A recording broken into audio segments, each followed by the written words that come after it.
Hello guys, this is your friend Naruto Audio Fanfics and we are back with a new fanfic.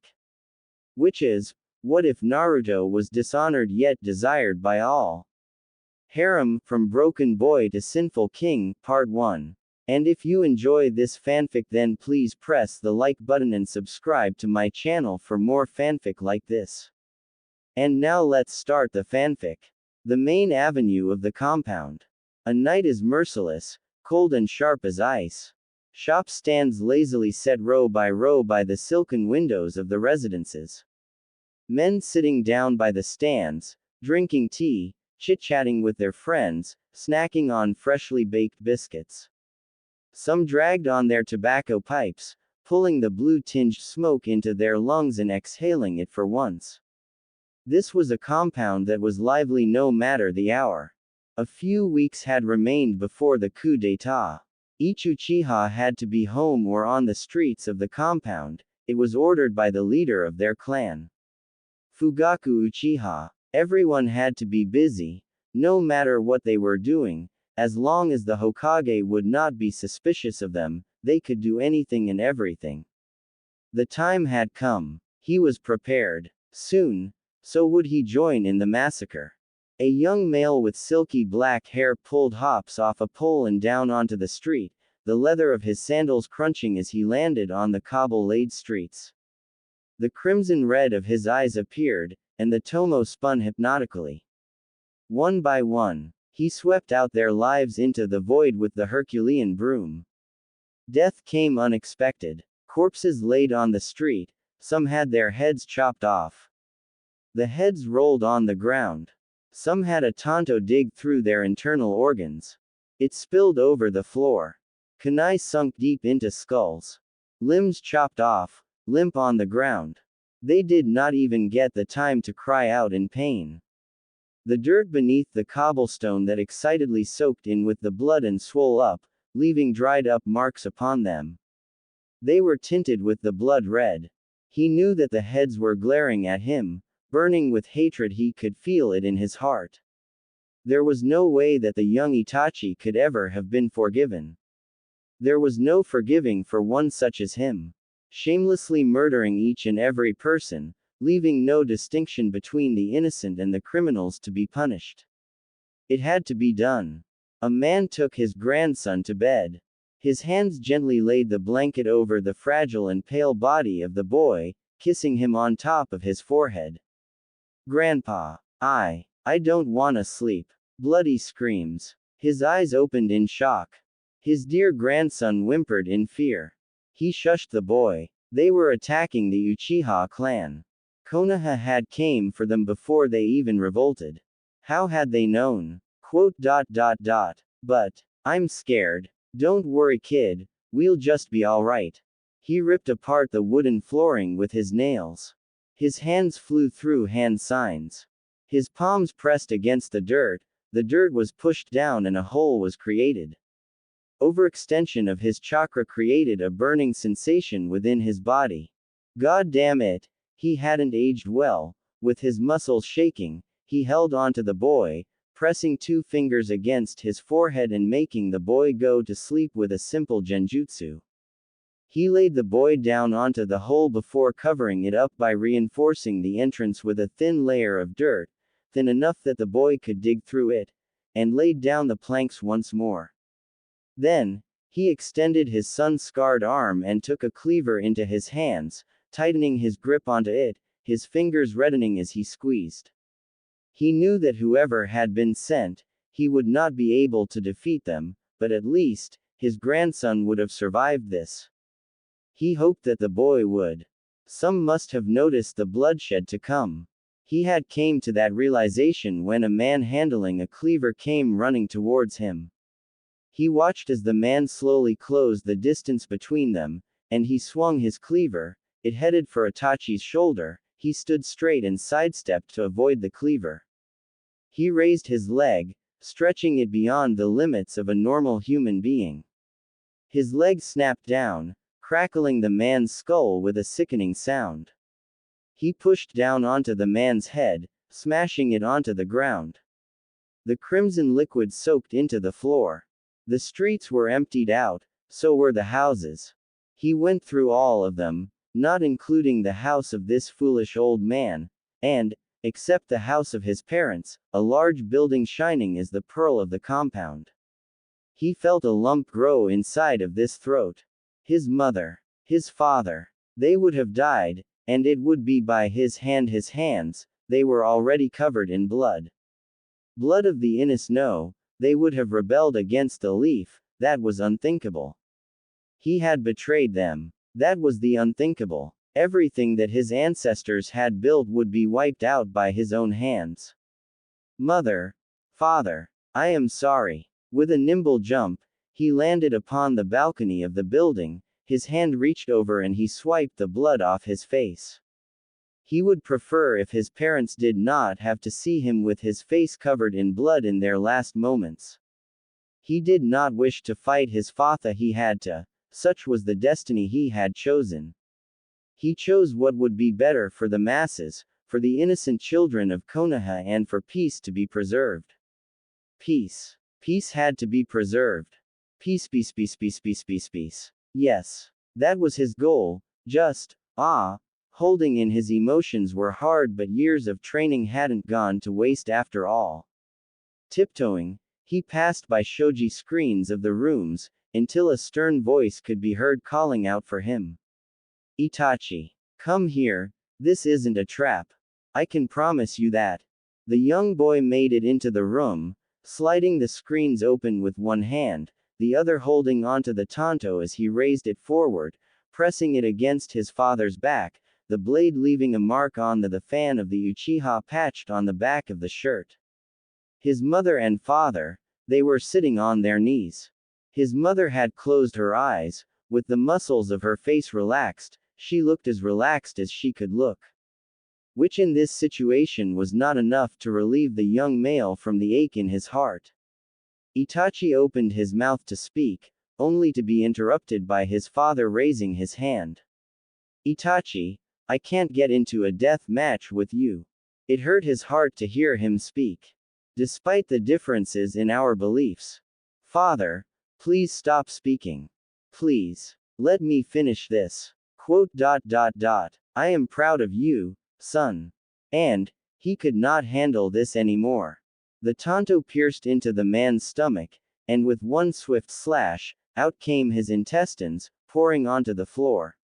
His hands moved fast, the tanto then piercing into his mother's chest, her ribs resisting against the blade before cracking with a sickening sound, and a clean cut being made through her torso.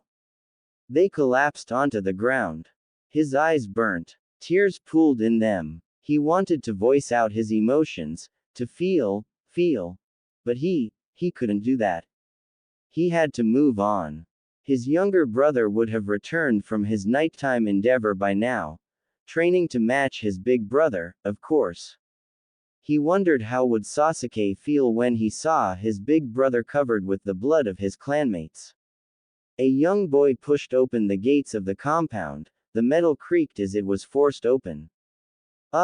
He'd tell father about this. Metal creaking irritated him so much.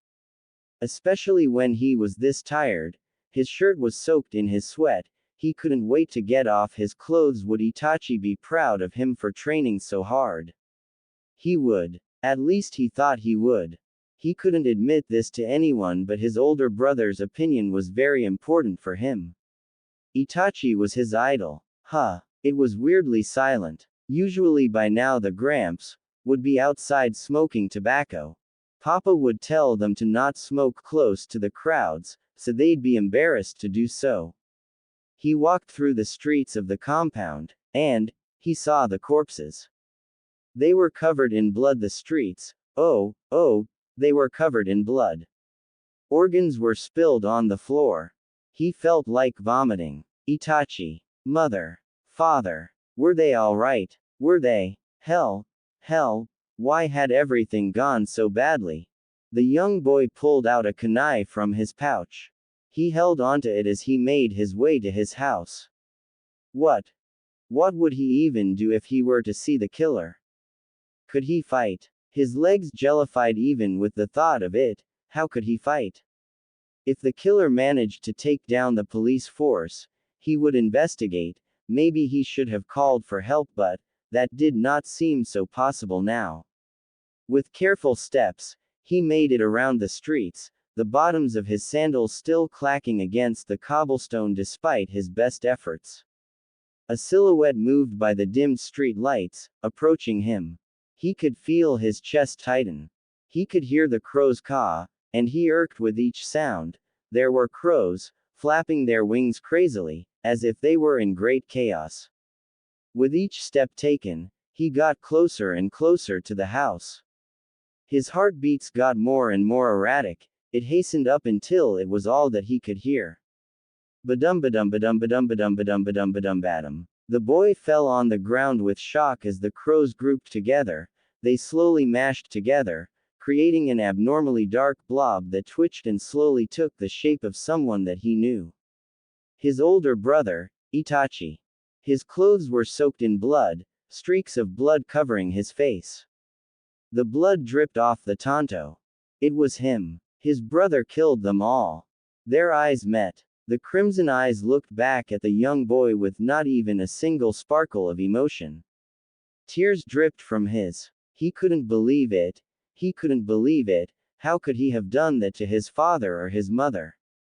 That was unlike him, wasn't it? This wasn't the Itachi he had known. This had to be a lie. A lie. This could not be it. Itachi, this has to be a lie. This isn't something you would do. He shouted, almost choking on his own words. How could his brother do this? There must have been an explanation. Maybe Itachi had tried to protect their clan. He killed the one that killed. A sudden revelation hit him. What about his mother? What about his father? Why in hell was he just thinking about such absurdity? What happened to mother or father?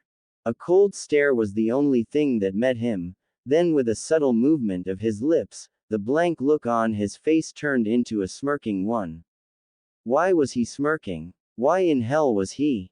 The blood in his veins boiled and he rushed towards his older brother, pulling his kunai close to himself in a guard. His eyes took on a crimson color, one tomo finding itself a place. Itachi's smirk grew ever larger. He reached out and grabbed Sasuke's wrist, forcing it down and forcing him to drop the kunai. Brother, did you really think that you could have any hope of harming me? Just look at yourself. With a kick to the young boy's chest, he sent the boy flying away and rolling on the floor. It had to be done. His innocent brother. He had to toughen up, and, one day, maybe he could have recovered the pride that came with being an Uchiha. Toughen up, Sasuke. He allowed for the boy to get up. The boy struggled, but he managed to push himself up to his feet, still holding onto his chest in pain. Hate me, only then could you even dare of fighting me. Have eyes as cursed as mine, then you may come after me. You are too weak for me to even warm up. I'll just finish this. The pattern of the Mangekyu twirled and the crimson of his eyes shone. Tsukuyomi. A world appeared, vast landscapes of gray, flat terrain soon were replaced by the interiors of the Uchiha compound, still monochrome with flickers of the crimson coming from the blood of the innocent. The young boy found himself locked in position, chains coming down from the moon bound themselves to his arms and legs, and all he could do was to watch. Everything happened, again and again, again and again. He screamed. Painful screams shattered his vocal cords, the chains bonding him down burnt his limbs, and it felt as if they were going to be ripped out. The screaming stopped, a poor mind overwhelmed by the heaviness of the emotions, a frozen stare was all he had. Two bodies laid down on the floor, both of their organs spilled out and laid down onto the floor, a masterful piece from the bloodiest a murder could have been.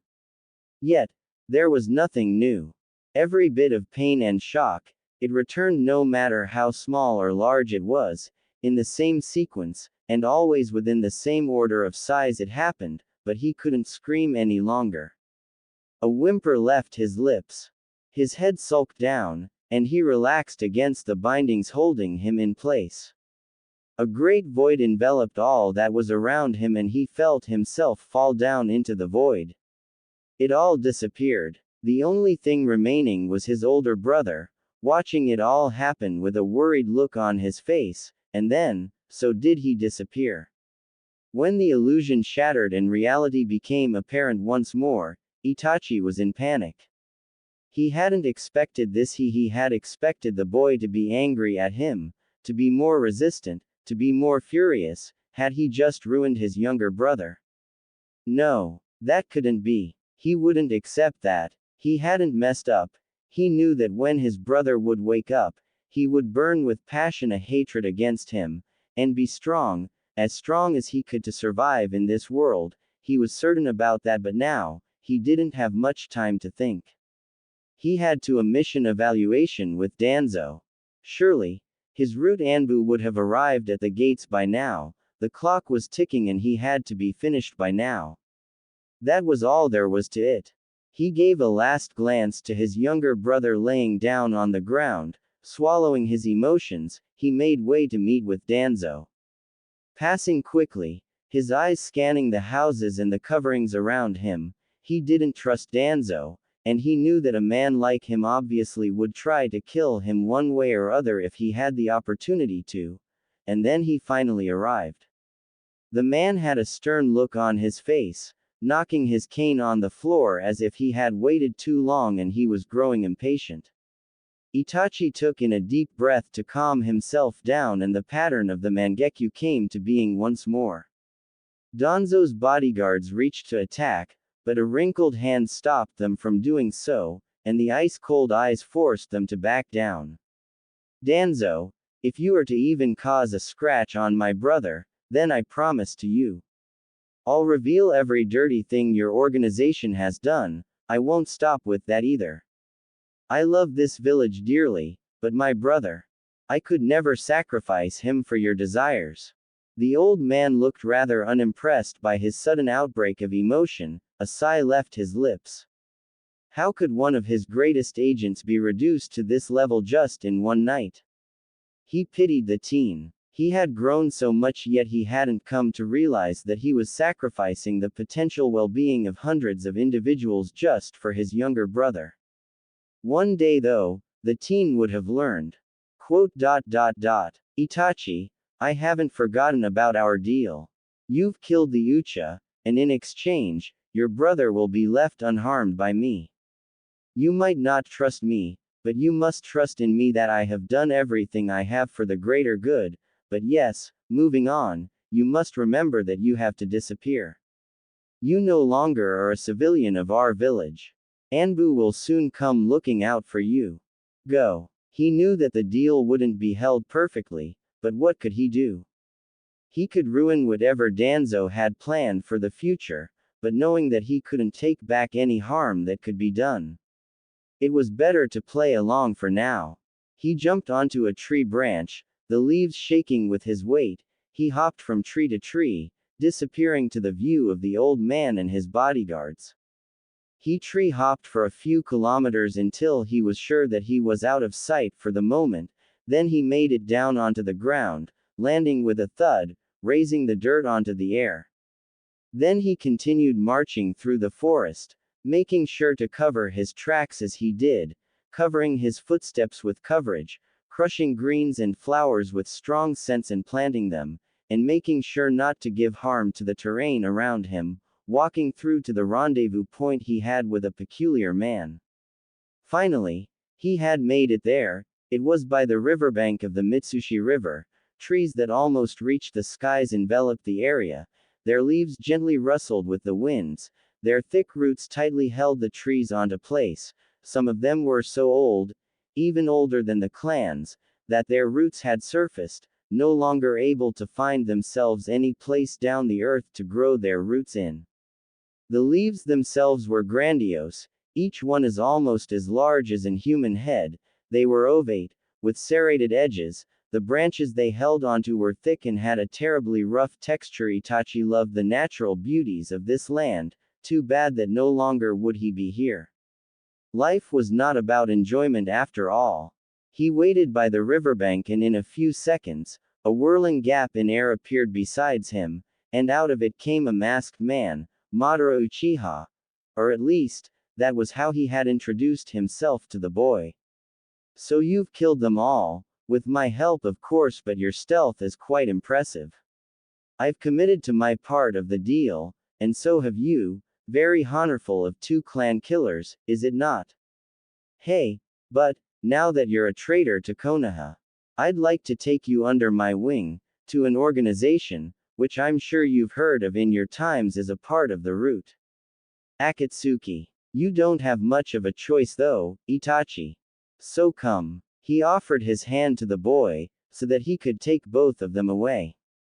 Itachi kept silent. He couldn't bother to talk with this man. He accepted the hand that was offered to him, and the last thing he saw before finding himself in their cave was the warping of the world around him. Two boys were being rushed into the hospital. Men, women, children, all whispered amongst each other on what happened. Oh, those poor boys.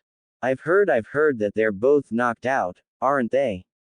That monster. Another boy survived alongside with Uchiha Sasuke, they say. Yes, someone else did survive as well.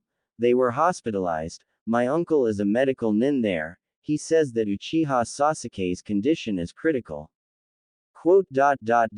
Oh dear. I hope they make it out of this. Alone Uchiha woke up. The harsh scent of medical-grade alcohol and antiseptics filled his nostrils. He wrinkled his nose in disgust. Awakening from his deep slumber, the boy opened his eyes slowly, the light seeped in, burning his eyes terribly as he fluttered his eyes open. He looked down at himself, finding a butterfly needle attached to his hand and a drip bag of lactate solution. The bag was almost emptied out, and by it were laid multiple emptied bags of the solution. He must have been here for a long time. He felt sick. His entire body felt as if it were burning, but it felt too cold. He wasn't in the mood for this. With a painful groan, he stood up. The pain radiated from his abdomen muscles, as if they were split apart by a knife. Why was he like this? Why had any of this happened? Repeatedly, again and again, he saw it happen. His mother, his father, they died, again and again, returning in an eternal cycle until he couldn't take it anymore. Then, his broth no, not his brother, no Uchiha would betray his family. Itachi. He felt that tears were threatening to spill, and a knot had found itself a place in his throat. He took a deep breath, trying to calm down, but he couldn't. His inner monologue was put to an abrupt stop when the nurse came to check on him. A gasp left the woman's lips, and clumsily, she ran out of the room to tell the Hokage the boy was awake and well. His eyes dragged to the ceiling, preparing himself for the talk that the Hokage would have given. Within a few minutes, the old man had finally arrived, gently knocking on the door and stepping in. Without his permission, he had a slight frown on his lips, and warmth that shined through his eyes, spreading joy to everyone around him, but none for him at this moment. He gritted his teeth in anger. He couldn't take this anymore. Two corpses. Dissembled by Big Brat Itachi. The pain. Oh, how much it choked him. Flowers that his mother had kept. They would have been gone too. Nothing would have remained. Nobody would have cared. It would have become meaningless to all but him. Sasuke-kun. The voice of the old man ringed in his ear, calling him back to the reality. He looked around. Everything looked so absurd, like a painting of some kinds. He could not believe it was real. The lights, they were bright, too bright, synthetic. It smelled synthetic too, but he couldn't make the Hokage suspicious about his mental health or so. He had seen how the mentally ill were treated. His aunt was one of them. They had medic nins shock her brain every night. They gave her pills that seemingly made her into a soulless woman. Yes, Hokage-sama, he muttered, a bit soulless, lacking in passion for sure, but that was to be expected of the poor boy. He just had been put through hell. They needed to update him on the things that had happened. The Hokage gave him a slight smile, and put his hand on his shoulder. I'm sorry for the pain that was brought to you, Sasuke-kun.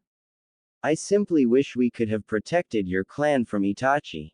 I promise to you at least, that the village will protect you, you won't feel that you're isolated. If you simply need to talk one day, then you could head to the Hokage residence, make it up to my office, I am sure I could make time for you. He squeezed the boy's shoulder, in an attempt to create the feeling that he truly cared. Is there anything you'd like to discuss with me? I'm sorry because I have to cut this short, I've got a few things to discuss with the elders. I've only got one thing to say and it's that I want to stay in the Uchiha compound. Please clean it for me. Hiruzen was shocked to say the least, but he nodded his head, going along with it. If that was what the boy had wanted then so be it, there wouldn't be a purpose in pushing him further on this topic, but how would the boy live there? Would it not be terrible to remember those you hold dear each time you've looked at the walls of your room? Sasuke was a brave boy, and he'd make a great ninja. At least he hoped that Sasuke would be. Before leaving the room, he spoke once more. I won't refuse your demand, but consider it. I don't know if it'll be too healthy for you, Sasuke-kun. Goodbye for now. The wooden door was closed and he was left alone in the room. Left all alone. Nobody had came for him, except Iruka-sensei whom had left a basket of fruits coming in from the rural regions of the Land of Fire. Ooh, he had brought him kaki too, which was nice of him. He didn't have a knife to cut it though. With a sigh his eyes flashed around the room to find a ringing bell to call a nurse, to only notice that the solution in the bag was running out. Should he have called the nurse by now? Did he just have to shout? There didn't seem to be any ringing bells in the room. Nurse, I need a replacement bag for the lactate solution. Then he returned to the world of thoughts, ignoring the footsteps of the nurse and the creaking of the door. Everything had changed. When he had been discharged from the hospital, he'd take his revenge. The glory of the clan had to be restored. The memories required meaning, to see them leave no trace would be painful. He wanted answers. Itachi, why? He felt the emotions overwhelm him, but he kept silent, bottling them. Itachi had grown strong with hatred, why wouldn't he grow to be so as well? No, maybe. He didn't have to be, or he did. He would see, and he'd learn. A pale boy found himself in an apartment in the Sanya district. He was escorted there by Anbu, whom harshly carried him into the place. It was a small studio apartment in a social complex. It was newly built, which was nice. He had a futon with a tatami mat on the bottom, a cooking area with a gas oven and wood drawers. It wasn't great, certainly not as good as the place he lived in with his grandpa. Itachi, that bastard, he betrayed them all. How could he? He already missed his grandparent, he missed being childish, he didn't want to live alone or take care of himself by now, but now, he would have to, wouldn't he? He had one man to blame. It was that man, Itachi. He zoomed around the small apartment of his, thinking and thinking, digging his nails into his hair. They had given him a week off from the academy for him to rest. He couldn't rest with that man free. He had survived for his grandpa, had sacrificed himself for his sake, but how would he survive if Itachi came back again? He feared for his life. He wanted to live. He wanted to enjoy even the simplest things in life and not worry. He wanted to be a good person, he wanted to make his grandpa proud. His grandpa had served his time as a ninja, so would he, and he'd be better, because that's what Grandpa Guda would have wanted. Improvements. Improvements to survive, improvements to enjoy life. He simply had to be better. With his clan gone, and the only other survivor being the clan heir, now he truly would be unwanted and lonely. They'd flock over the raven-haired boy and ignore him as a survivor. He was jealous. He was jealous that some people would have been born naturally superior in a way. Tears spilled over from his eyes and silently ran down his cheeks. He wiped it down using the covers of his futon as a piece of cloth. He couldn't better himself today, but he surely could do it tomorrow, the day after tomorrow. He had free time after all, and the academy would help him better himself. He would make it out of the Sanya district. Now, he did hold the Hokage dear to his heart for this kindness, despite the roughness of the Anbu and the location of the house. This district wasn't all that nice. It was established back in the times of the first Hokage, Hashimara Senju, a district where the lower caste workers would live, butchers, tanners, leatherworkers, farmers and alike. It had the cheapest housing of all for that reason, and had quite a few problems. They had learned about it all in the history class and now, he'd get to see it face to face, just great. What a lovely time he'd have in here, although, at least he was given housing, a new chance. He wouldn't want to make his grandpa disappointed in him. He didn't know why, but he already could feel that he was being watched by his grandpa, and he did not want such a great man to feel shame, so he'd work hard. A sigh left his lips as he evaluated his situation. His rent was paid for, utilities paid for, so at least he was able to keep his honor intact. His grandfather had said it again and again, and what he said was that an Uchiha child should never be forced to work. He felt mature, he didn't know why, but now, with his grandpa gone, how could he just enjoy life as he did? Obviously, he could not. He'd be returning to the academy in a week. The pale boy got to training. The sweat dripped from his skinny body. The muscles trembled and burnt, but he'd push on. Katatsu Uchiha wouldn't be forgotten about, neither would he be killed off by the clan killer. His grandfather had already sacrificed his life for him, so why waste it? He couldn't understand at all why did the people of his village hate him. He was supposed to be a part of them. A fellow citizen of Konoha.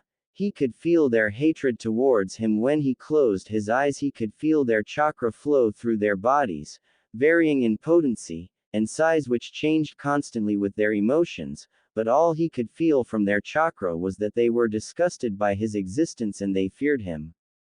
He could feel how the energy inside of them came to change. It felt harsh.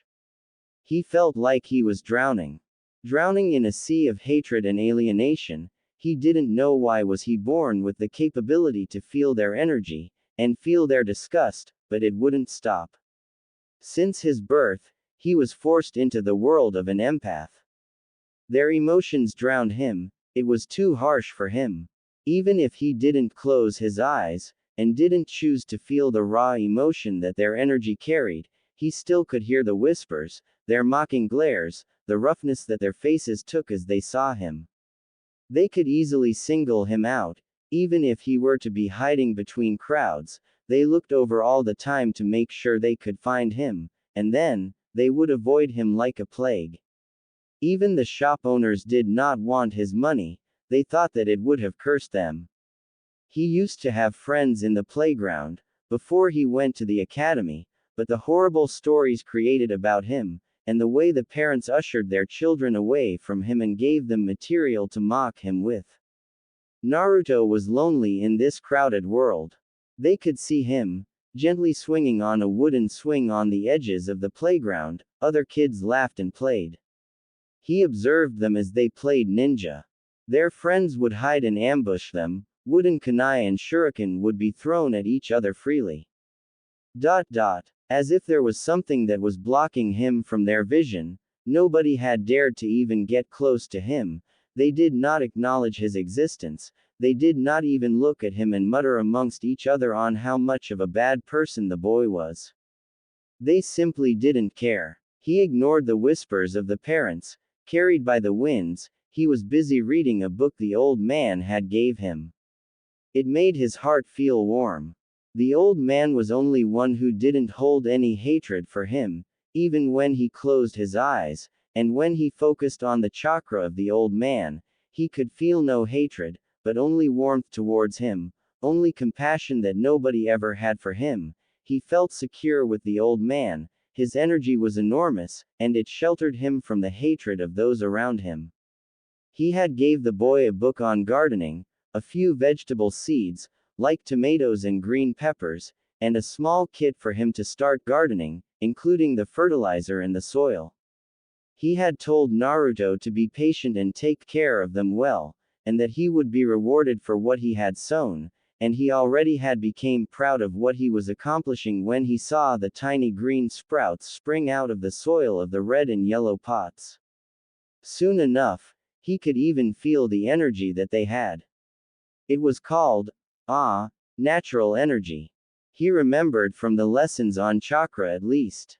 Their natural energy felt soothing, it felt lively, and almost like a shield. They soothed him when he would try to sleep, as he tried to ignore the people around him. They didn't like him at all. Naruto simply could just focus on the natural energy of his homegrown vegetables, and he'd get to eat them too, that'd be a treat. But he couldn't help but notice, on the playground, on those days where he indulged himself in the book of gardening that was gifted by him, there was a pink-haired girl of his age, dressed in a pink dress with puffy sleeves, yellow flower designs sprinkled all around it. It was Sakura from their class, and he admired her, the way she took everyone's attention, twirling and spinning around in her dress, bringing joy to both the children and the adults around her, except one blonde-haired girl, her name was Ino. She did not like the attention the pink-haired girl seemed to be pulling, and Naruto himself knew of their rivalry in the academy. They fought over this bastard with a duck-butt hair that hadn't been going to school for a day or two, and everybody just constantly talked about him. It was so annoying for him. What had that bastard even done to deserve so much love from everyone? He was so snobby. He had one of those pens that you knew costed at least a few thousand ryo. He was jealous of people like them. People who could spread joy around to those around him just by their looks. Sasuke certainly wasn't one of them, though he had his fame as the son of the Uchiha clan head. Sakura, though, she could simply spread joy by being herself, wearing her dresses carelessly, spinning in circles, it looked gorgeous. He couldn't help but compare himself to her. Why did she get the attention of others? Her unique pink hair or emerald green eyes? No, that couldn't be it. He had a bright and lovely shade of yellow too as his hair color, so that couldn't be it. Suddenly, Naruto's heart beat faster in excitement and his cheeks burned down, turning rose pink. He had realized one thing, and it was that he simply had to dress as nicely as she had to get the attention of the village and try to be as cute as her. There was one problem though. Naruto did not own a dress, neither did he have a skirt. He couldn't afford it either, as he had spent all of the monthly allowance given to him by the old man buying overly priced groceries. He'd have to spend 75 ryo on a pack of 12 eggs.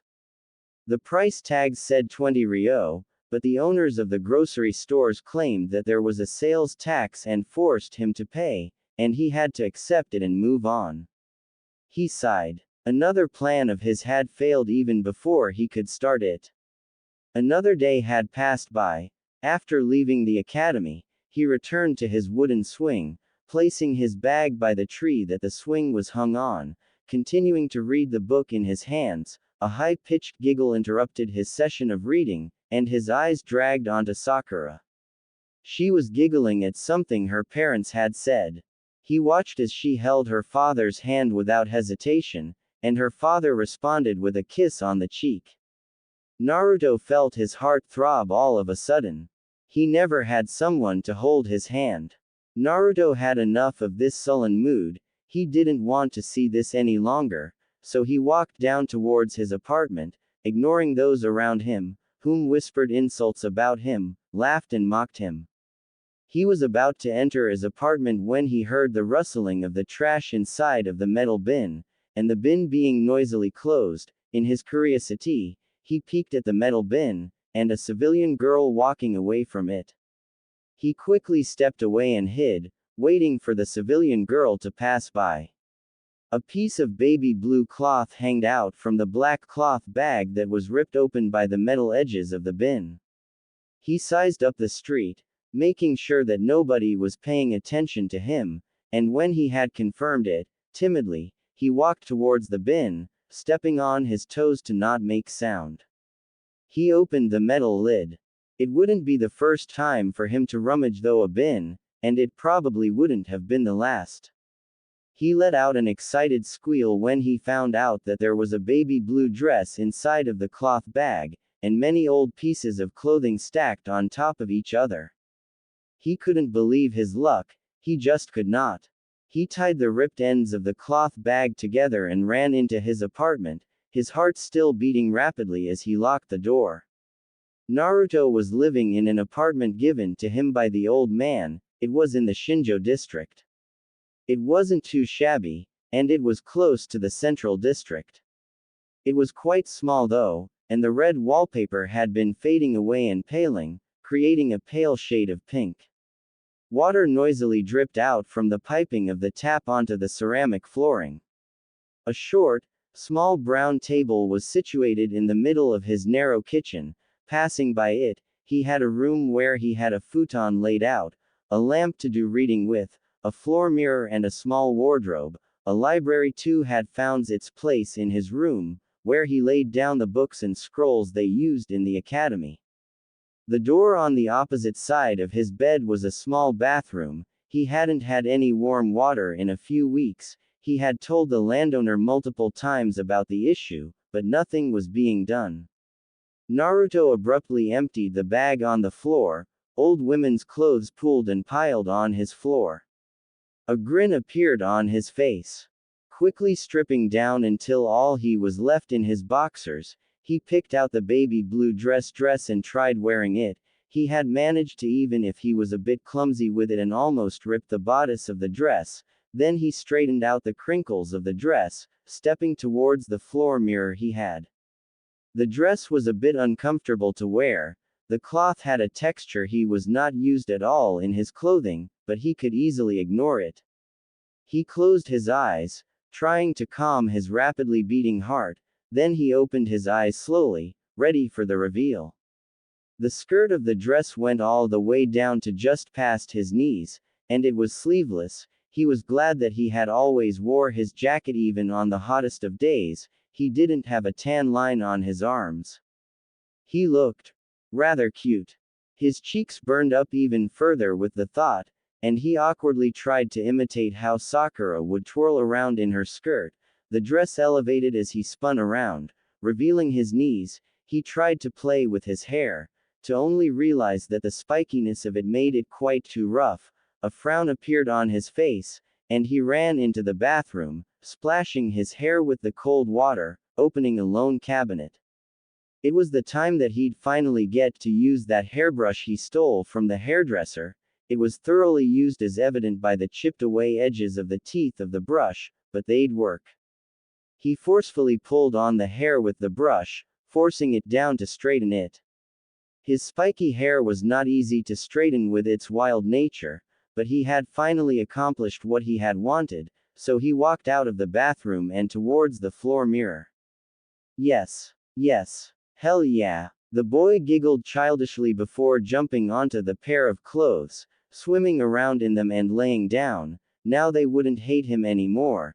The students at the academy couldn't ignore him either. Nobody else would ignore him too. He had become as cute as he could. Would he have to practice with his voice too? Maybe they were happy to be around Sakura for her voice as well. He'd have to study that, but for now, this was good enough. His name. That had to be changed too. It was a bit too masculine. I'll go on by Naru. Hey, now, they will see how cool I am. A week passed by quickly. The mutters, the discussions of the housewives and the pain had all been smothered by the liveliness of each day. All men had their own problems to handle.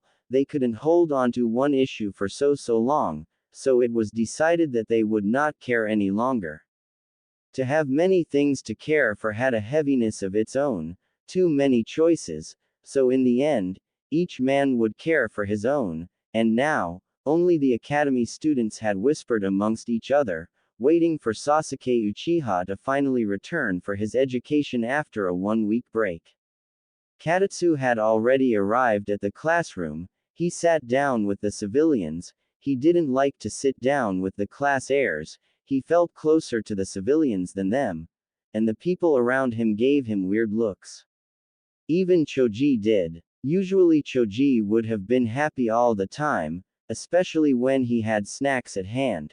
It wasn't that strange, it was understandable, and it made him rather happy that they at least cared enough to empathize with him in a way, even if they did not try to soothe him. Katatsu laid his arms against the table and rested his head, trying to relax for a bit until their teacher had arrived. Iruka-sensei would wake him up when he did start the class anyways. He always had. There was this one troublemaker at their classroom. Naruto. Iruka would always berate him for being so late and trying to prank him or his fellow classmates all the time. He didn't really care for the boy, but he didn't hate him either. He surely had heard the rumors about the boy, but how could such a goofy person be the devil they claimed him to be?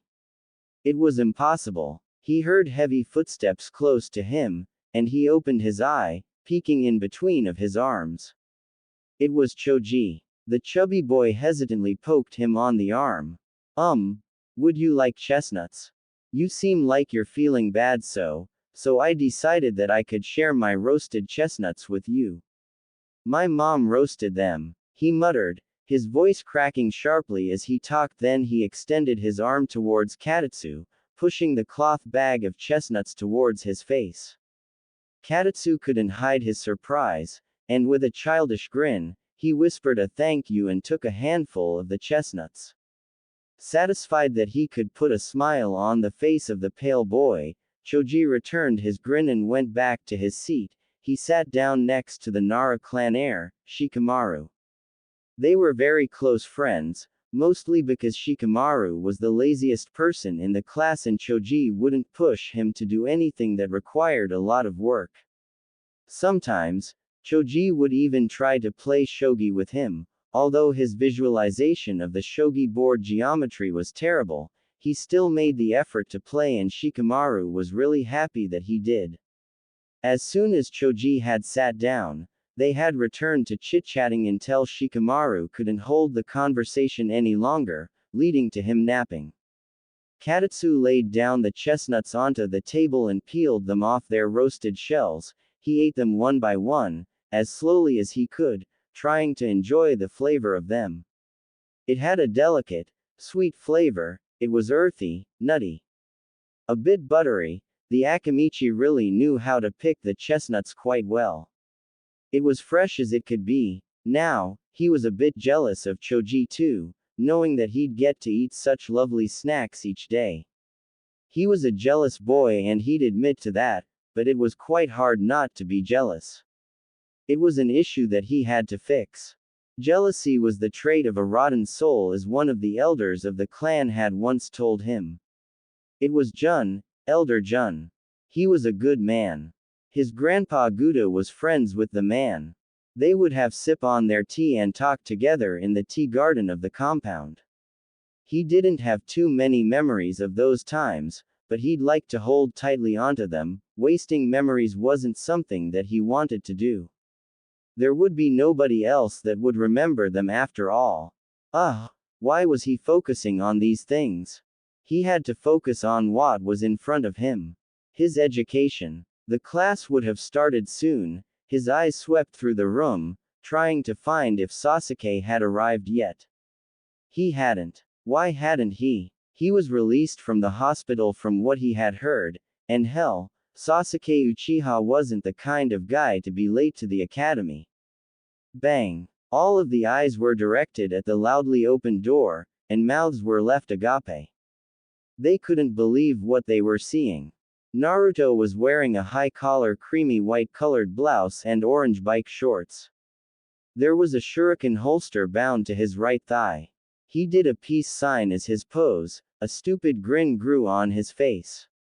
You damn pervert! Sakura shrieked. She couldn't believe her eyes. How could a boy dress like this, especially a boy like Naruto? Naruto, you absolute idiot! She rushed towards him with an overhand punch. Naruto gulped as he avoided the punch by stepping backwards. Why had they reacted this badly? Sakura-chan, calm down, I'll be dressing like this from now on, you know. I'm no pervert, he shouted in excitement as his blood was pumped with adrenaline, making a fist towards her face with a pout. The rest of the class was simply too busy laughing at Naruto for humiliating himself this badly, especially Kiba was. He was on the floor as he held onto his stomach, laughing until he heaved. Sakura gulped. Was he being serious? What an idiot. With a sigh that left her lips, she gave up.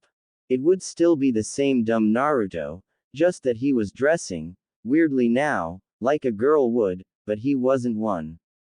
What a weirdo. Naruto made his way to his desk. He wouldn't try to sit next to Sakura any longer, he didn't have to. The looks they gave him though, they were rather insulting. With a sheepish look on his face, and his hand on the back side of his head, he sat down, his grin slowly turning to a frown. The civilian he sat down next to quickly got up and went to sit with his friends. Nobody had liked how he dressed. Before Kiba could approach him to mock, Iruka-sensei had already entered the classroom and the classroom quickly went silent, except for the footsteps of their sensei. With a knock on the door, Sasuke slipped into the classroom as well. Iruka raised his eyebrow in a surprised manner. Sasuke, you're late. I've only entered the classroom myself though, so go and take a seat. The Uchiha boy nodded and quickly made his way to one of the front seats that were left empty. He placed his bag underneath the table and pulled out a brush-tipped pen. It was self-filling with a small vial of black ink inside of its polished wood exterior. Whispers were kindled. It was hard to pick it up, but Sasuke was sure they were talking about him. He kept his silence, looking at Iruka-sensei as if he were begging for him to stop them. Iruka met his stare and then he slammed his fist on the desk, silencing them. Students, please keep silent. Today, we will be learning about image training and how to approach clients. Now we will first begin with dressing the part. A long and boring introduction to the topic ensued. On how to be sensible with your articles of clothing, how to make usage of the personal file given to you about the client to adjust your clothing suitably, paying attention to your accessories, learning how to chit-chat with the client, having the mission paperwork well organized, keeping your life as a shinobi and your personal life separated and not discussing it in any manner. Use mirroring and rephrasing as needed to make the client believe that you fully put your attention towards them. It was one of the most boring classes to ever exist. This lesson continued for an hour or two and Naruto had already lost his focus on the topic by the first 15 minutes, his notepad completely void of any notes, whilst Sasuke and Katatsu were heavily involved with the class, taking notes, asking questions on the subject at the moment. Overall, this lesson was absolutely horrible. Shikamaru had been shouted at several times during the classroom for sleeping. Naruto had quite a few points taken off as a punishment for not listening even the smallest bit. Sakura, the smartest girl of the class, had studied for this topic beforehand in the second grade, when they had a preliminary class on the theoretical lessons that would be given. The rest were doing well for themselves except Kiba and a few civilians that couldn't bother to listen to Iruka. And, that is why when your client is a wealthy client, it is better to be adaptable to their needs. You don't want to only push through with strength, you have to prove that you're somebody, both on the physical and mental realm. You both have to train the body and the mind. We will be getting a grasp on the literature of every country one by one. Now, I can see that some of you are about to protest. But don't worry, you'll only be memorizing names and a few memorable lines. You will be given the scrolls on the topic if you request them from the library. The class is dismissed for now. When the bell rings, please enter the gymnasium area. Today, we will go through the usage of kunai in close quarters combat for once. We've been training in hand-to-hand combat for 2 years, now it is time that the students learn how to effectively use their weaponry. Dismissed. The class bell rang as Iruka pulled on a string, then he left the classroom, heading upwards through the stairs on the hallway to his office until the class bell would ring once more. Now, to evaluate who he'd be matching up to spar. Hinata was a gentle one, she needed someone that could push her for her to finally stop being so gentle in her sparring. Maybe one of the bullies. There were some mean civilian girls that would treat her quite harshly during the spar after all. Koku Anano would make a good sparring partner for her. Naruto. He'd been acting a little weird today, wearing girls' clothes, another prank of his, obviously, maybe he'd have to talk some sense into the boy. Kiba could be a good match as he liked to act masculine, maybe it could show him that it was a stupid prank, or maybe, he'd make him spar with the Uchiha boy, Sasuke. A good, and healthy, rivalry could work well for Naruto. Sasuke was a calm boy unlike Kiba, and Naruto was brash and his blood boiled easily, his stamina was easily a match for Sasuke. Sasuke could find a challenge in him. Sasuke would make a great rival for him. He took in a long, deep breath and harshly released it. It was going to take a long time to arrange matchups for everyone. Hopefully, the 20 minutes would be enough, or else he'd have to send Mizuki to tend to the gymnasium at least. Now, it wasn't as if he hated Mizuki, but he found that he would favor certain students and hate on a certain few, and he simply was against that. Each student had to be treated equally. So, he worked as fast as he could, giving the civilians just random matchups. He knew that it was a bad thing to do so, but he wanted to make sure that he was there for his students with each step. Mizuki could always handle the class logs for the day while he observed and studied his students to think on what advice he should give them. And soon enough, the bell rang. Satisfied with his work, he tucked the folder by his arm alongside with his fountain pen. Iruka made his way to the gymnasium. Students were lined up by the limits they had drawn up for the gymnasium with blue paint. There were 10 circles of white paint painted and lined perfectly on the center of the gymnasium. They were the sparring areas for the students, and next to it was a large parkour. It had rope swings, jumping bars, balancing sticks, log rolls, a running field, a flat field, and many other things. It was one of the greatest investments that had been done for the academy, and it was open to civilians in the weekends and holidays, having a special area just for weight training for the civilians that desired to look muscular. They were talking amongst each other, discussing what would happen, who would spar with whom. Kiba was quite excited, pumping his fists. The Hyuga seemed to be nervous as her fellow female classmates sized her up. Sakura was the same, nervous. She was one of the weakest students in the class. She hoped that using the kunai wouldn't be too hard. Iruka-sensei had finally arrived with a bag of wooden kunai in his right hand, and the class folders tucked underneath his left armpit. He put the bag on the floor. Alright, listen up, everyone, please grab a kunai and I'll be explaining the rules. He said, pointing with his hand for them to go and grab onto their kunai. One by one, Naruto, Sasuke, Kiba, Choji, Shikamaru, they all grabbed their kunai, and now, Iruka could start his explanation. Now, the first rule of close quarters combat with a kunai or a similar weapon is that you have to keep a leg's distance away from your opponent unless you're sure that you will be able to outspeed the enemy.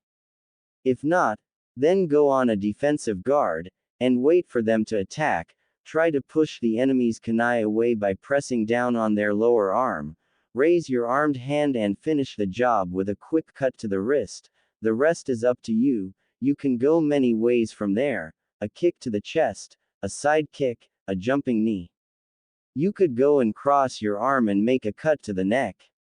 If the enemy goes for an overhand, take a full crouch position by lowering your back, sidestep and stab the brachialis muscle. If you've studied the anatomy scrolls given, you'll know that it is in the elbow pit. You want to twist or cut diagonally towards the upper arm.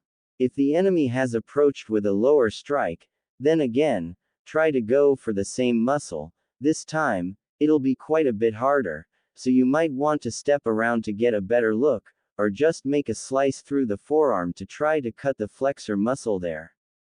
This is all. Don't overthink it. Those are only a few recommendations. Each student will figure out their own way of fighting by sparring with one other. Everyone had been silenced by the long and detailed explanation given by their sensei.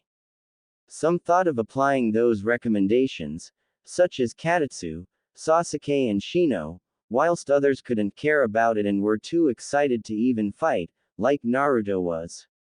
Iruka's eyes scanned his list of students, noticing that most hadn't understood much by it. A sigh was released by his lips as he called out for the names of the first sparring partners. Sasuke, Naruto, the two of you are up, take your stances at the sparring ring. Facing one another, the two boys made the seal of confront ration. Sasuke was weirded out by the current look Naruto was pulling off, but he ignored it. It wouldn't make him worse in close quarters combat after all. Naruto was busy glaring at him, tightly holding onto the wooden kunai. He'd just outspeed the bastard and finish the spar. That would be damn cool. He'd make the egoistic Uchiha eat the dirt, damn it.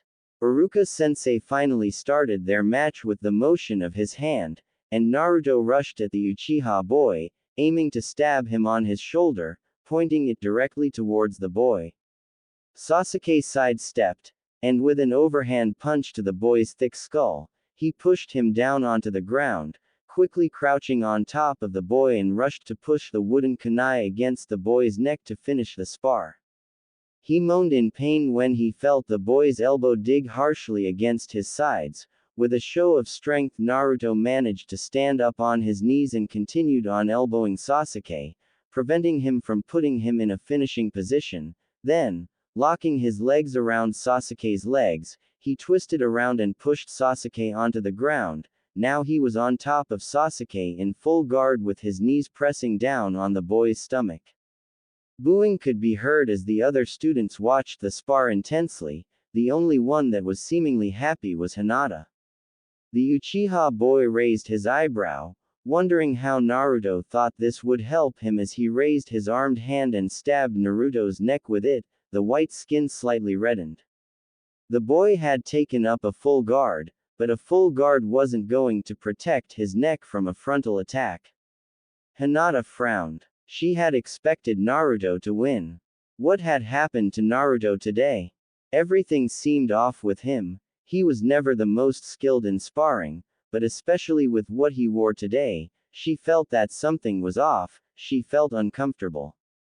She didn't like the changes that were happening to him. Sasuke Uchiha has won. Please stand up, return to your sides and do the seal of reconciliation. I hope you have all watched this, because this was a perfect example of why you should never try to brawl with your kunai in hand. The enemy won't care if you've put up a guard if you're not going to actively make use of your armed arm. While they do the seal of reconciliation, to the second ring, I call Katatsu and Shikamaru. Naruto pouted as he got up. You're such a jerk. You've dirtied my blouse. He grumbled, his eyes glaring so intensely at Sasuke that it would have looked like he was staring into the boy's soul. He might have grumbled, but his blue eyes were sparkling with determination. That's what he liked about Naruto. He didn't lose his spirit, but he really was annoying. So with a grunt, Sasuke did the seal of reconciliation, eager to return to the crowd of students to avoid getting annoyed further. Then he saw Sakura, whose eyes lit up when she saw Sasuke approaching the crowd. Never mind, it would be better to just sit down by the benches. There wasn't anyone there except Shikamaru laying down on a bench and watching the clouds. He had a notepad laying on his abdomen, and he'd draw some of the clouds as they passed by. Sasuke sat down next to him, their eyes met. Shikamaru sighed as he stood up from the bench, leaving his notepad and pen behind. Stretching his arms, he slowly walked towards the ring as both Katatsu and their sensei waited patiently for him to arrive. Oi! Stop being so lazy, Shikamaru. Katatsu here will kick your, isn't that right, Akamaru? He spoke loudly with a grin, showing his sharp canine teeth, his voice booming through the crowd of students. Akamaru barked in agreement with his owner, and some of the civilian girls giggled, rephrasing what Kiba had said about Shikamaru, trying to tease him. Teasing Shikamaru wasn't the only reason why Kiba had said that though, and Shikamaru could realize it. Kiba was a brash boy, but he was still kind at heart. He just wanted to improve the morale of the Uchiha boy in a way after all that happened. Shikamaru rolled his eyes and entered the ring. With the hand motion of their teacher, they both did the seal of confrontation. Katatsu evaluated his enemy, Shikamaru Nara. He was one of the only boys in the class that had never bothered too much with the physical classes. His strength was his theoretical knowledge and tactical approach to fighting. He had one advantage over him too, and it was that he was ambidextrous. He could use his left hand as his armed hand to limit the angle Katatsu could strike him from, although he didn't have the speed to do so and his footwork was not too good. It should be an easy match, the boy thought. Start! Uruka shouted, allowing for the spar to begin. Shikamaru quickly tried to fill the distance in between them. There was a theory in close quarters combat called the theory of the triangle. The best angle one could have to strike was a 45-degree angle, if one was to assume that the enemy was the alpha point of the triangle.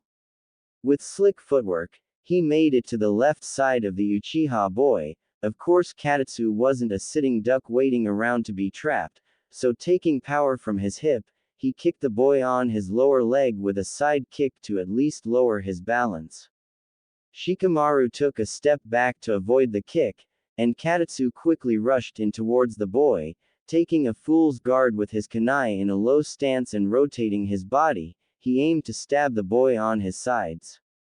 Shikamaru gritted his teeth as he protected his side with his armed hand, the kunai clashing and pressing against each other. He raised his leg to kick the boy on the head, but was stopped by Katatsu raising his left arm to take guard. Shit. Katatsu held onto Shikamaru's leg and tucked it underneath his armpit, tugging it to make the Nara boy fall down. The boy quickly crossed his arming hand against his chest and held the kunai in a reverse grip to make sure Katatsu would not dare to lean onto him. That was the least he could do, but Katatsu just flung the kunai against his head with a flick of the wrist, gaining a whine of pain from the boy, and the spar was finished.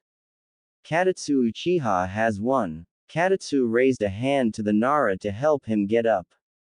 He didn't care much about the boy, but it would be better to keep things relatively friendly with people. People had to like him. He felt that need, a confirmation that they would care for him, so, why not be helpful to others? It could benefit him too. Shikamaru grasped the hand that had came to his help and got up. Thank you, Katatsu. It was a fair match. Yeah, it was. No problem. After their short interaction, they separated to their own paths, Shikamaru laying down on the bench to do more cloud-watching and Katatsu returning to the crowd. Shikamaru was interested in Katatsu. How had he survived after what had happened to them? What did Sasuke know about him? Beforehand, he was just another classmate, but now, him and Sasuke were the prime interests of the academy students. He timidly raised his head, and poked Sasuke on the arm. The raven-haired boy slowly turned his head and met his glance. Sasuke, it was a good match, wasn't it?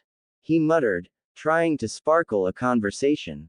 Sasuke didn't say anything for a few seconds, only intently looking at his face. Did he say something wrong? That was what the pony-tailed boy was pondering about, but the silence was finally broken.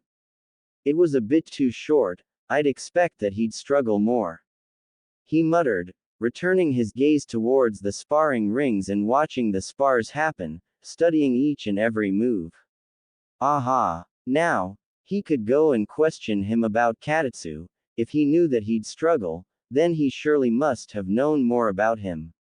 Oh, really? Why say so? What do you know about him anyways? A sigh left Sasuke's lips. He really didn't want to be interrogated about this after all, but he'd give in. Shikamaru wasn't the kind of boy to give up easily when it came to things that piqued his interest. Katatsu Uchiha, grandson of Gudo Uchiha, a retiree of the regular forces of Konohagakure.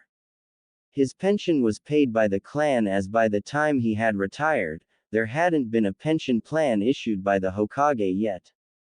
I would see him in our training grounds, he would usually struggle. I suppose you are weaker than the average Uchiha child. He ended his sentence with a mocking statement, a slight smirk appearing on his face. Sometimes, it felt good to rub things like this in people's faces. Shikamaru was simply dumbfounded, but at least he had learned what he had to learn, except that he still did not know how did the boy survive. He had his doubts that Sasuke wanted to hear about this, but he still wanted to try. So, how did he survive the massacre? A punch met with his jawline before he could finish his sentence. He rolled over down onto the floor with the force of the punch, and held onto his jaw which was tingling with pain. His anger became apparent on his face, but so was the raven-haired boy angry. He decided to keep calm. Getting his kicked wasn't something he had planned out for the day. Oh man, his mom was going to be so damn pissed. Don't you dare mention it to me. Sasuke muttered, leaving Shikamaru alone on the floor. The students were watching it happen, and they started muttering amongst each other. Iruka-sensei went after Sasuke to talk with him. Yeehoo! Shikamaru just got his kicked. Kiba shouted in excitement, jumping around in a childish manner but was silenced by the hateful gaze Choji gave him when he did so. Choji made it next to him to check his jawline to see if it would bruise or not. After making sure that it wouldn't bruise, Choji helped him get up and sit down on the bench. Thank you, Choji. I appreciate that. That Sasuke, he's so damn bothersome, isn't he? He grumbled while massaging his jaw. Shikamaru, I guess you're right. Choji said warily, then an idea came to his mind. He'd invite Shikamaru to the Akamichi restaurant, maybe tag a few classmates along, that could make Shikamaru feel happier, even if this situation had bummed him out. Shikamaru, would you like to go to the Akamichi restaurant? My papa caught a few wild fowls yesterday. He'll make yakitori with it. I'd like to offer you a free dinner after academy. Yeah, that'd be good. I haven't had yakitori in a long while. He said, laying his head back on the bench as he continued to cloud watch, sketching out the ones he found to be interesting. Choji nodded his head with excitement. Yeah, it'll be good. We make the best yakitori in all of Konohagakure after all, but I've got to go and wait until my turn for the spars, so see you, Shikamaru. Then he walked away from the benches and joined the crowd in front of the sparring rings. The voices of the students boomed through the classroom as they discussed the results of the sparring and how to effectively use the kunai. Most of them joked around, but a few took it seriously. Sasuke had found himself a table on the top corner. He was still angry and he couldn't bother to interact with curiosity of idiots. He didn't understand how could they not realize the importance of such an event for him, or for Katatsu too, even if he didn't know the boy all that well, at least it was a relative that the clan killer hadn't managed to kill. Shikamaru's question had made him think too, if he had to admit that. How did Katatsu survive? Itachi had killed every clan member and he hadn't spared anyone. Hell, the only reason why he hadn't been killed himself was that he was too weak. Was it the same for Katatsu? Maybe it could be good for Sasuke to talk with the boy sometime. He wanted to realize why it had happened the way it had happened. He sighed, pulling out his notepad and pen. Iruka-sensei would arrive soon. They were finally getting to actual ninjutsu instead of the theories and chakra control practices. They would have been taught the basic three. Naruto was chit-chatting with Kiba. They decided to share a table. Naruto didn't feel like messing with Sasuke as he seemed too mad, and the rest of the class didn't really care for him much, so his best option was to sit down with the dog breath. He wasn't all that bad, and sometimes they'd prepare pranks together, so that'd be fun. He remembered the time they threw the dog poop bags from the Inuzuka kennels into the trade center. Oh boy. They couldn't even count the amount of civilians running after them that day. Iruka-sensei found them quickly though, and they had to thoroughly clean the trade center for a week as punishment. That had sucked. There were a lot of people entering and leaving, and he could hear all of them just muttering hateful words about him whilst making sure not at his general direction overall. His train of thoughts were interrupted by their sensei stepping into the classroom. Naruto, we're going to learn ninjutsu, dude. Kiba sharply whispered into his ear. The excitement was apparent on Kiba's face and so was his. He nodded his head, but he had to fix one thing about Kiba's statement. His name wasn't Naruto any longer, dang it, it was Naru now. He hadn't wanted to tell anyone in the classroom yet, but he trusted Kiba in that he wouldn't say anything bad about it. Kiba, he whispered, then he looked around to see if Iruka-sensei was paying any attention to them. He didn't want to get shouted at so early. When he made sure that Iruka wasn't paying any attention, he leaned his head forwards. Don't call me Naruto, dog breath, call me Naru from now on. He hissed quietly into Kiba's ear. Kiba just shrugged his shoulders and nodded. Who was he to refuse such a simple request? Sure, Naru, he replied before returning his attention to the class. He didn't want to be missing anything out as Iruka-sensei was introducing the lesson they would have. He poked at Naru's arm to make sure that the boy would pay attention to the class too instead of just meaninglessly looking around. Naru nodded his head, and with a puff he pulled his notepad and pen out. And, taking into account the chakra control training we have done, I think that the class is going to be quite capable of performing the basic three. Now, I'll be handing the scrolls for the basic three. Do ask me any questions you've got after reading the scrolls. I'll be giving the class 15 minutes of reading time for the bunshin. Then tomorrow, we'll be practicing the henge.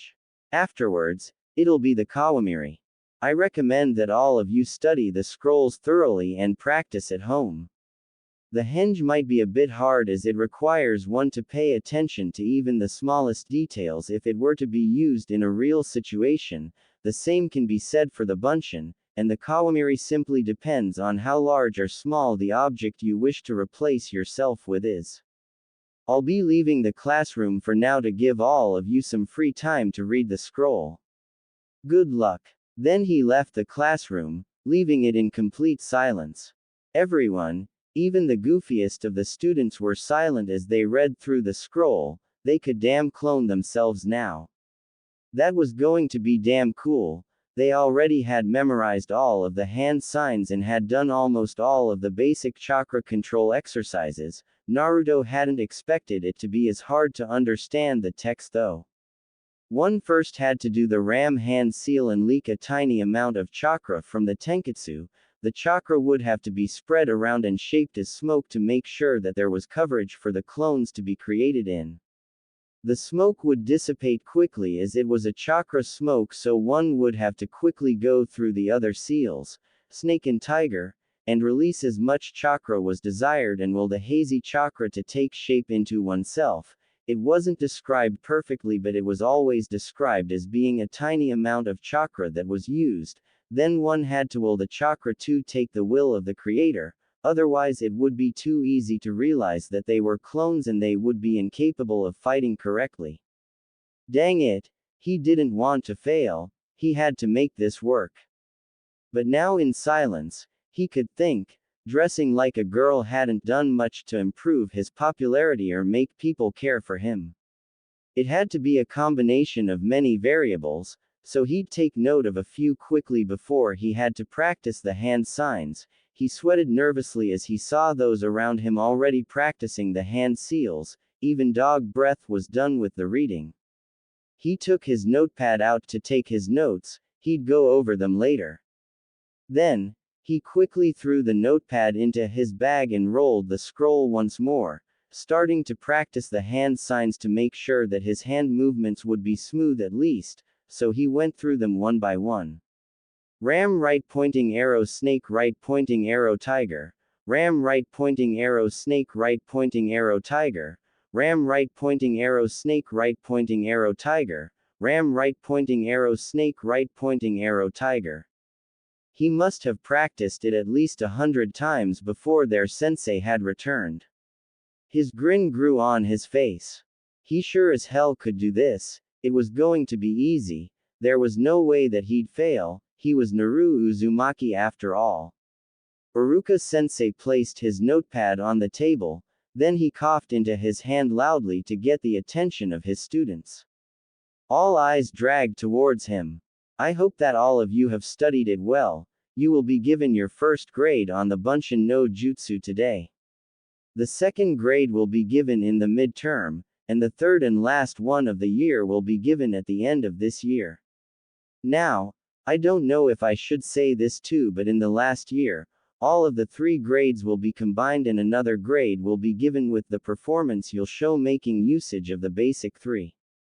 So you might pass this year, but if you do not practice it enough and fail at performing the Bunshin or any other jutsu, you'll be failing.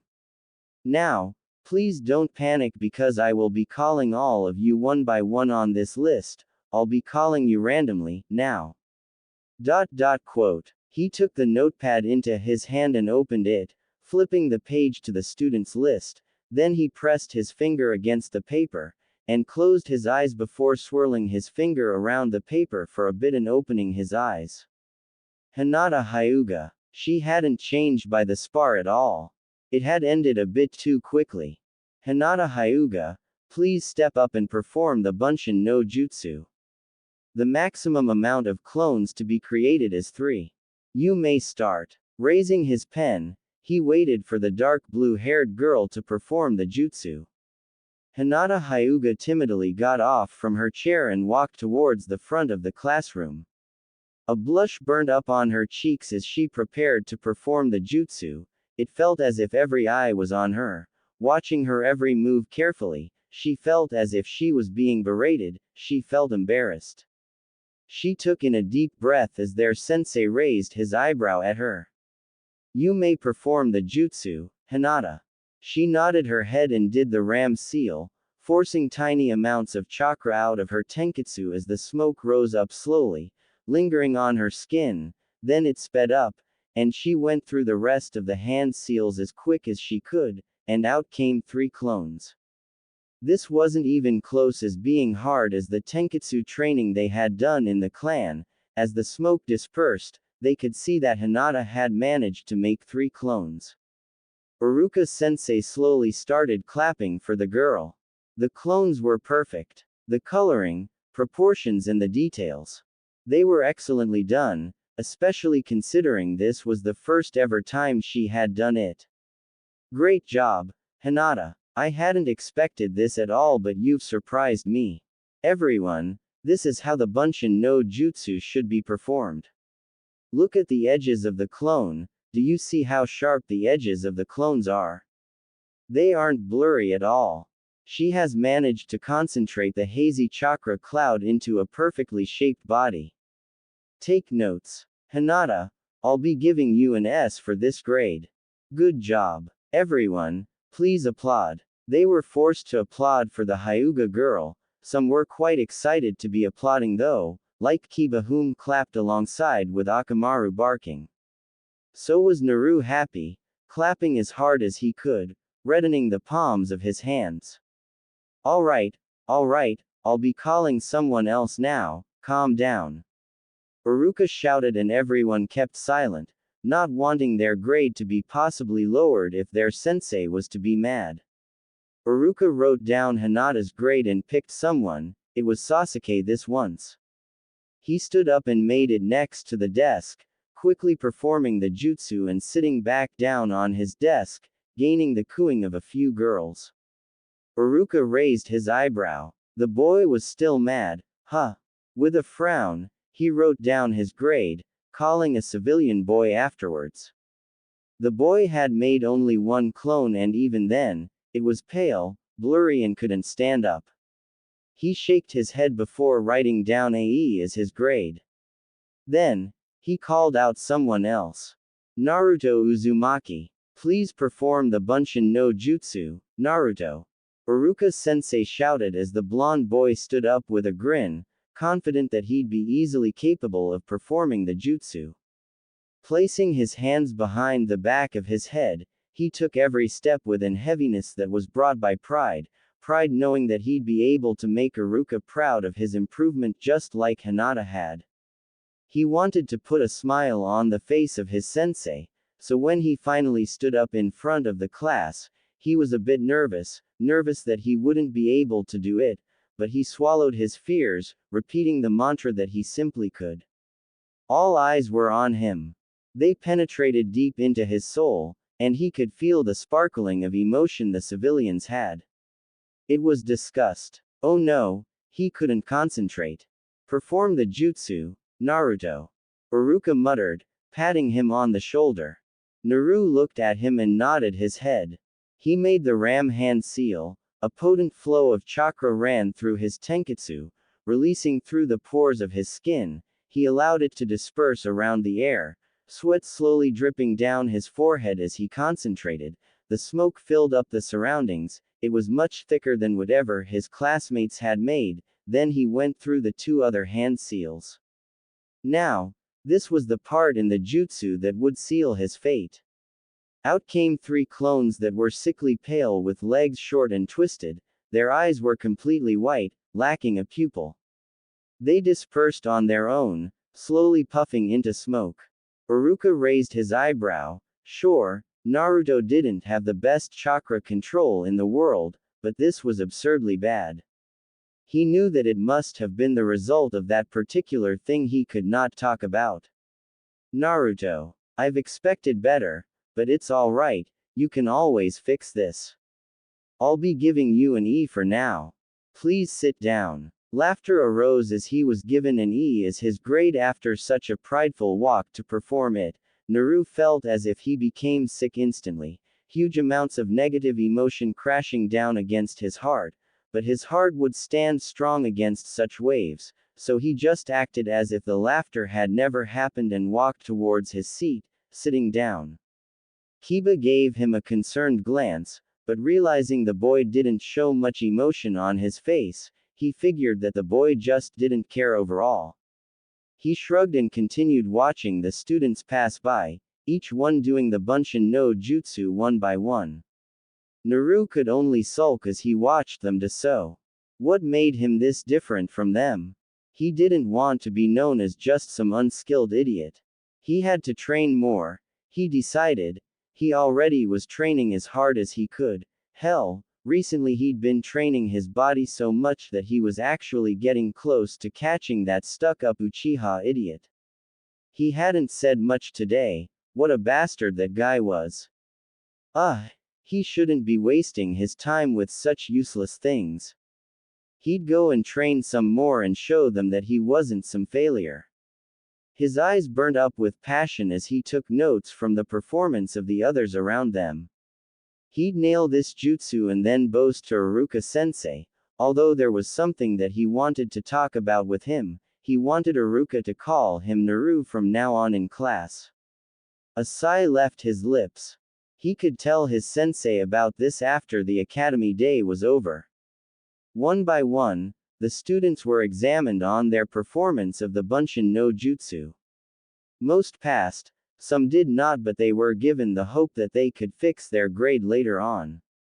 Naru had the same hope, so did Kiba. He had a notoriously bad chakra control out of all of the clan heirs in this class. It was a bit humiliating, but he didn't care because he was much better than the most of them, wasn't he? He indeed was. He especially wanted to kick the of Sasuke. He was such a broody guy. He punched Shikamaru on the jaw. He couldn't help but admit that slowly but surely Sasuke was becoming antipathetic for him. Naru agreed with him too. So that was good enough for him. The bell rung as the class ended.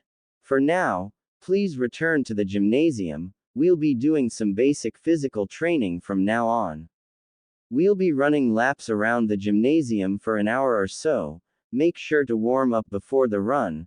Mizuki-sensei will be handing out electrolyte drinks before the run, so make sure to get one. We wouldn't want anyone having a cramp in the middle of a run, would we? Class is dismissed. I will see you in 20 minutes. Iruka left the classroom as whispers arose once more and students packed in their scrolls and notepads into their bags, slowly walking towards the gymnasium. Iruka himself was walking towards Mizuki's office to tell him to get ready. He knocked on his door. Come in, Mizuki shouted. Iruka twisted the doorknob open and entered. Their eyes met. He remembered the good old days when he was close friend with Mizuki. That all had stopped when Iruka was chosen to be the head teacher instead of the blue-haired man. Ah, it was a pity they couldn't be as close as they were before. Iruka gave the man a warm smile. He liked to pretend that the man still liked him as much as he did. Mizuki, can you get a pot of the electrolyte drink? The students will be doing their daily physical training now. I'll need you to write down the grades for the Bunshin no Jutsu as well. So, here you go. He placed the notepad on Mizuki's table and Mizuki just looked at it, massaging his forehead with his fingers. It was going to take a good amount of time, that's for sure. Oh, and get some glasses too. Bring them to the gymnasium, thank you. No problem, no problem. I'll be doing so. Why can't you do so though, Iruka? Mizuki grumbled. He'd have to go to the Nara Pharmaceuticals shop to buy their electrolyte mix and then prepare it in a pot. Then he'd have to go and arrange their glasses, then write down each grade one by one afterwards and send the permanent logs of the grades to the archive. It was a lot of work to be done in such a short amount of time.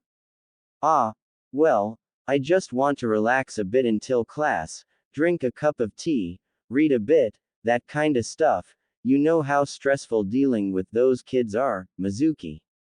They just don't stop gossiping, mocking each other, being crude. At least you won't have to deal with this stuff, yeah. He explained himself carefully. He didn't want to offend Mizuki, so he'd put the blame on the students. All of those were right, but he enjoyed educating them and he'd hopefully continue doing so. Yeah, right, snorted Mizuki. Then he got up from his chair. Sure, I'll go and prepare the electrolytic drink, write down the grades, you go and relax, won't you, Iruka? Goodbye for now. Then he left his office in the main building. They just couldn't get along like they used to. It didn't bother him too much, but it would be nice if the only other teacher for his class didn't dislike him. Iruka left the office as well, patrolling in the hallways of the academy to make sure no students were fighting or running on the hallway. Then he jumped on the roof, getting a good look over the academy. His class was already up and warming themselves up in the gymnasium for the run, stretching, jumping, doing knee lifts and so on. It put a smile on his face to see them being so passionate to become ninja. Soon enough, Mizuki came into the gymnasium too, carrying a large pot on one hand and a bag of clay drinking cups. He called the students over and began filling the cups with the electrolyte mix one by one. He handed them out as the students lined up, waiting for their cup. Soon enough they all had their cups and they were done drinking. Mizuki left the gymnasium as soon as they were. Iruka jumped off the roof, clinging onto the walls with his foot. He walked back into his office, brewing himself a cup of tea. He picked up a book and continued from wherever he was left, taking sips of his tea as soon as he was sure it was brewed well enough. Iruka arrived on the gymnasium as soon as the class bell rang and its sound echoed in the empty hallways. The gymnasium was booming with sound, the chit-chatting of the students and the giggles. Iruka loudly coughed into his hand. "All right, class, let's go on our run. I'll be on the front, take my lead, march." Iruka started running, but he made sure to keep a tempo that his students could maintain. They ran laps around the gymnasium. Slowly but surely the amount of students that could maintain the tempo was getting lower and lower until he was left with Sasuke, Kiba and Naruto still following him in his tempo, whilst the others were slowing down. He shrugged and continued on with the run. They needed to be pushed as far as they could be pushed. When they were out of the academy, they wouldn't be allowed to relax, they'd have to constantly struggle. "All right, I'll increase the pace." He increased his pace, running even faster.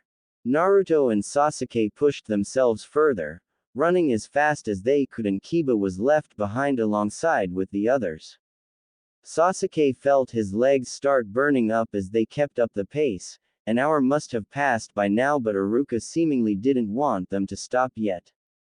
His shirt was soaked in sweat and it felt absolutely disgusting. Sweat was so damn sticky and cold. He hated it and needed a good shower after this run. Finally, as if it were a miracle, their sensei stopped running. "Halt!" Iruka shouted, doing the stop sign with his hand. Everyone stopped running. A few were left panting on the ground, but most were all right. It was just that they were covered in sweat. Naru simply swiped the sweat on his forehead.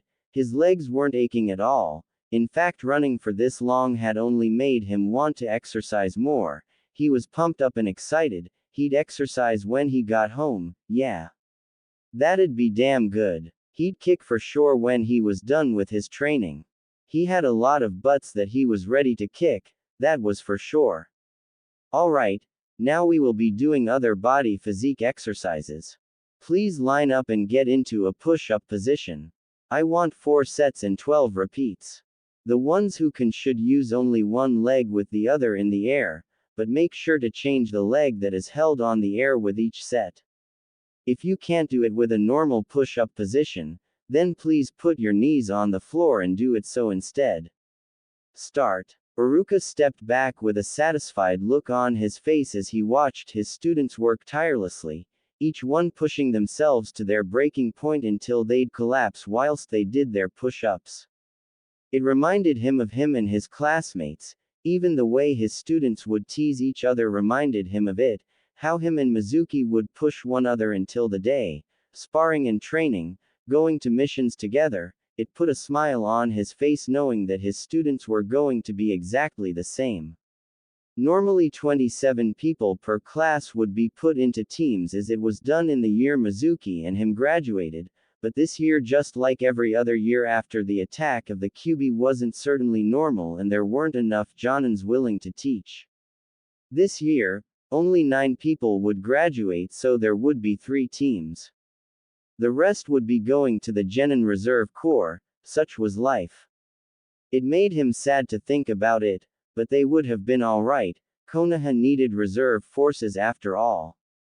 "Halt!" he shouted. He was satisfied with the work of his students, but they'd have to work on their core muscles a bit more.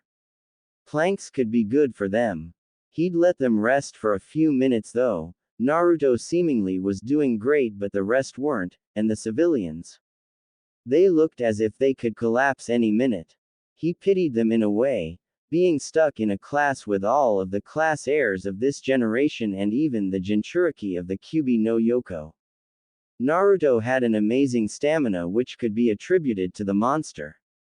Even Sasuke, the one with the highest grades in the physical classes, could not match him in his stamina. Naruto was going to become a strong ninja. Alright. Rest for 5 minutes and then get into the plank position, do 12 sets of 2 minutes planks.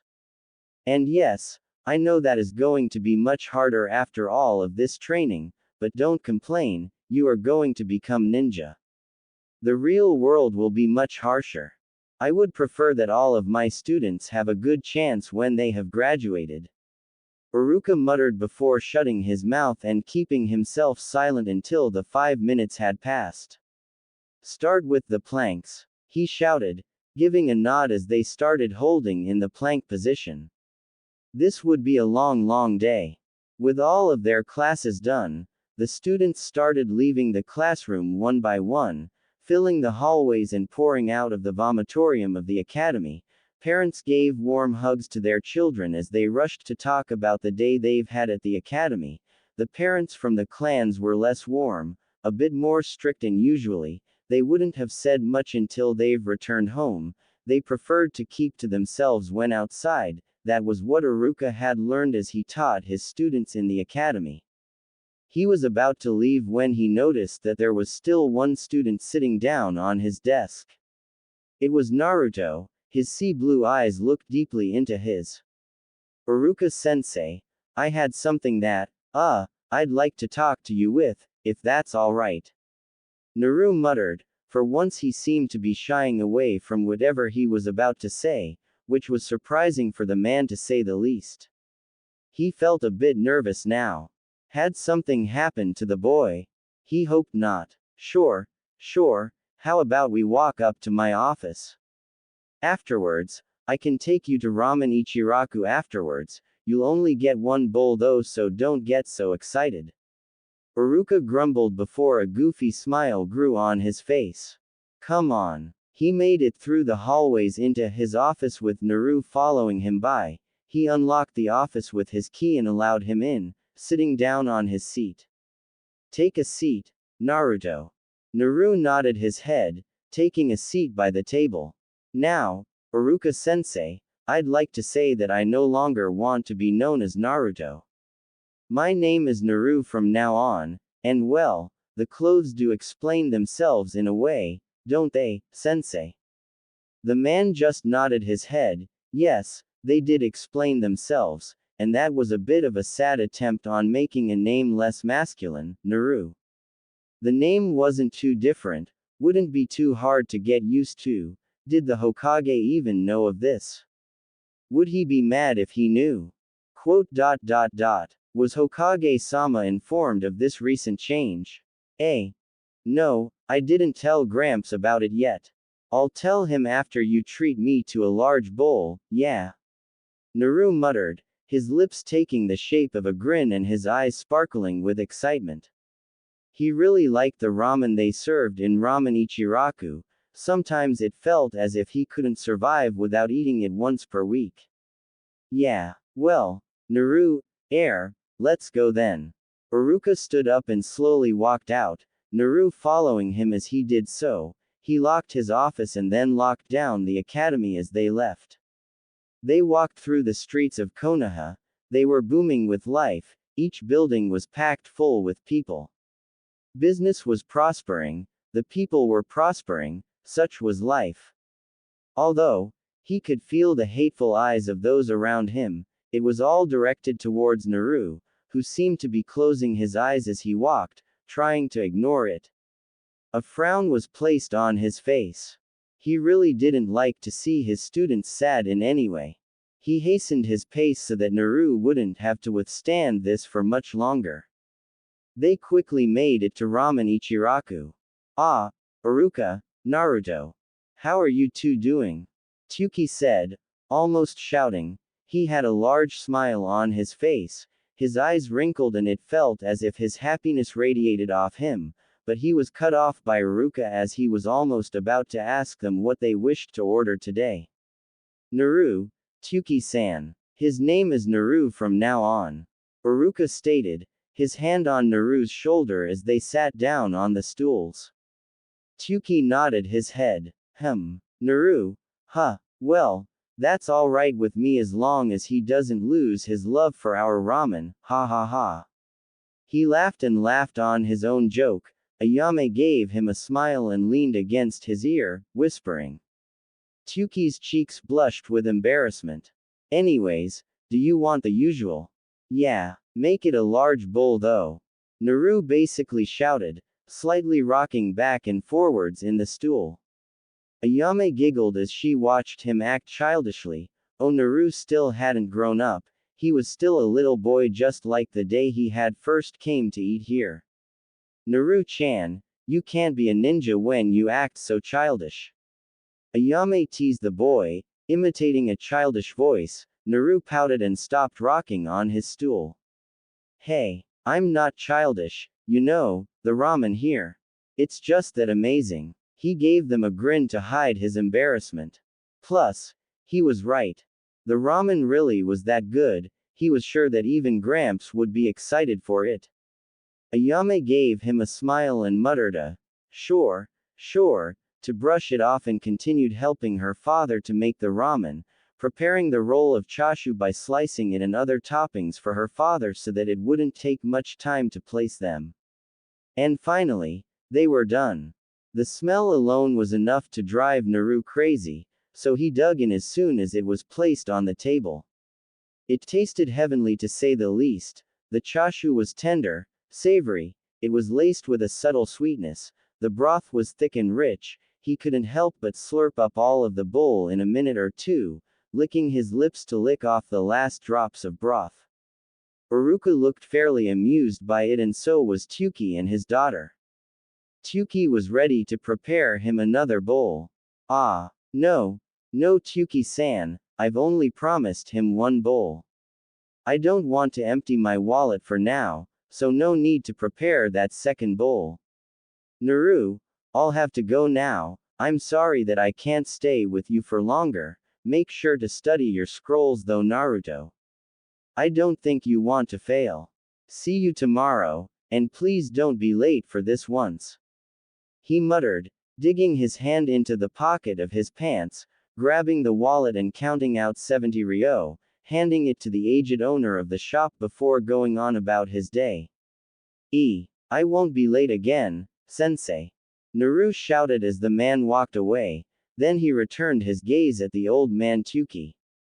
Hey, thanks pops. The ramen is just wonderful as always. See ya soon, yeah. Ha ha ha. Sure, Naru, see you soon. Have a great day, won't you? Naruto was back in his apartment. He had to get to studying and that ruined his morale after that lovely treat in Ramen Ichiraku, but to study was the least he could do to pay back for Iruka-sensei's kindness. He reached out and opened his cabinet, pulling out a large ceramic cup and a small bag of green tea. He dropped it into the cup and put some water to boil in a small pot. As the water gently boiled up and bubbled, he unrolled the scroll for the Henge no Jutsu. Quickly looking through the scroll, he realized that it was going to be a bit hard to perform the jutsu. Sure, the hand seals were quite basic as there were only 3 of them, but you had to cover yourself in a very thin layer of chakra without accidentally expelling it, then you had to solidify it, and imagine the appearance you had in mind. It looked simple when you said it like this, but Naru wasn't exactly the best when it came to small details, so he'd have to practice for that a lot. He didn't want to disappoint Iruka-sensei just like he had with the Bunshin. Hell, how was he supposed to release just the perfect amount of chakra? It was absurdly hard. A sigh left his lips as he poured the boiling water into his cup, allowing the green tea to brew on its own. He'd squeeze some into it when it had brewed well enough. At least he'd get to enjoy some green tea, then he'd go and practice the hand seals after some more reading. Then, he could go and actually practice the jutsu in its application. What if he turned himself into a girl? A blush rose up to his cheeks in embarrassment, he couldn't even imagine how it would be, so he'd try it.